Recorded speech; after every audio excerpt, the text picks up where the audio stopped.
clinic and we'll get this sorted for them.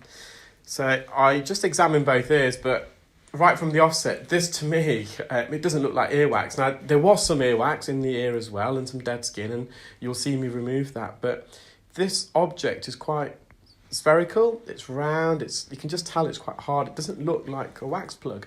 It just hasn't got that appearance. And then we started quizzing, so myself and my friend started quizzing the young boy, asking them if you're putting it in your ear, and it appeared that he did, but he was a bit shy to admit it, or he was a bit worried to admit it.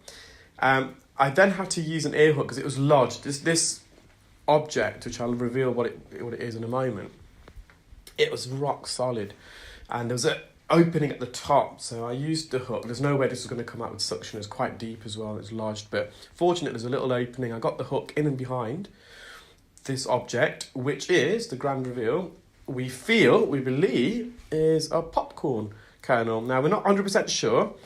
We said it might be a seed of some sort as well, but the more and more I examined it and I compared it to images of popcorn kernels online, and I did a little poll on my Facebook and Instagram page asking people what they believe it is, and the majority of people do believe it is a popcorn kernel. So we're going to settle for that. And my friend has told me that if their son does reveal what they did put in the ear, she's going to let me know. Obviously, we explained to the young child not to put anything in the ear. It can be dangerous. So I've got this popcorn kernel out, but that had pushed all this dead skin and wax right on the drum. So for me, this is the more difficult part of the procedure. Yes, don't get me wrong, moving that popcorn kernel was a bit tricky, especially in a young child. This is even more complex, I feel, because it's right up against the eardrum. Fortunately for me, the young child was really, really still. He was a bit anxious, but Mum was there to support him, and we just talked him through the procedure. And as long as someone's still, we're able to remove this from your ear. And I explained that to the child, and it was very, very good. He said it made a big difference, actually. And you can see we're just using a fine end suction probe here, and we're right on the eardrum. And we can see the majority of the eardrum. Now, if we left this, it would probably been okay, but because he was so still, so let's just get this out, and managed to remove that slither of dead skin wax. And that's the patient's eardrum, nice and healthy. Although the light reflex is missing there, but you could hear it really, really well. It's probably because it was impacted. Sometimes the eardrum can become a bit traumatised as well when you've got something embedded on it.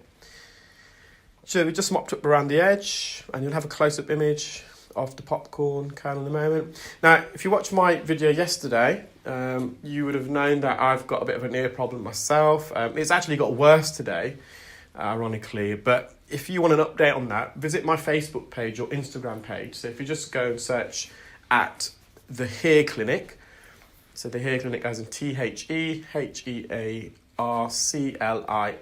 If you spell it to how I'm just going to put the logo up for you now so you can get the spelling.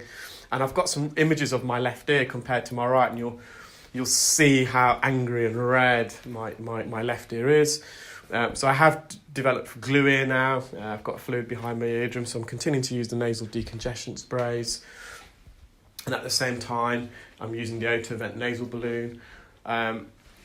Is it painful? Not as much as it was yesterday, but I feel really blocked when I'm talking. Even right now, I can hear myself louder in my left side, so that's called otophony. When I'm eating or chewing as well, I can hear that louder in my left ear. That's the occlusion effect. I've also developed some mild tinnitus in my left ear. And with glue ear, it typically can resolve itself. It takes 7 to 14 days. Sometimes it doesn't, but hopefully mine will. I've had it in the past years and years and years ago. I've got a feeling tonight's going to be a bad night because when I had it last time, it was the second and third night that I found really painful. But I'll keep you updated on that. But have a look at my Facebook page and Instagram page. And what's also great, in a way, it's kind of good that I'm experiencing this because I can relate more to my patients.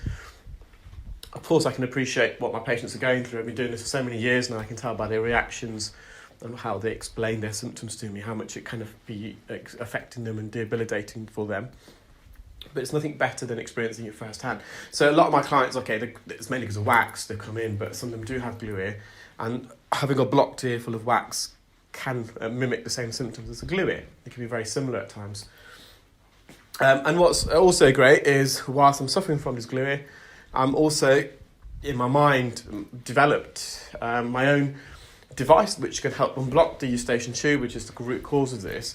There is some devices on the market already, but I've just come up with another device in my head.